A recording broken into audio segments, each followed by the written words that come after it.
Netanyahu was just recently appraised about a week ago during the visit of Donald Trump's envoys here, Steve Witkoff and Jared Kushner.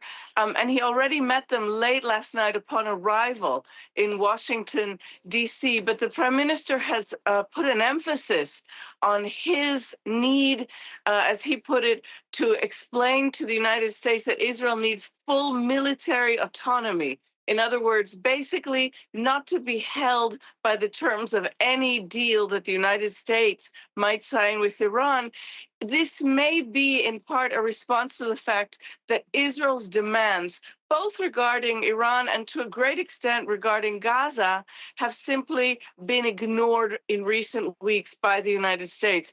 Donald Trump was asked by Israel not to engage in talks with Iran, went ahead and did so. He repeatedly says he prefers a deal with Iran. The Israeli point of view is that no deal matters with Iran. No deal counts because the Iranians have never upheld a deal, and so on and so forth. Regarding Gaza as well, Prime Minister Netanyahu said the Palestinian Authority would have nothing to do with running Gaza. It is Palestinian Authority figures who right now are manning the border post at Rafah. The stamps that people crossing into Gaza, Gazans returning home, have gotten on their passports clearly say State of Palestine on them. The Prime Minister of Israel has promised his people there would never, ever be such an entity, and on and on. So this trip may have principally a demonstrative effect vis-a-vis Israelis to show them that the prime minister is upholding his promises to them.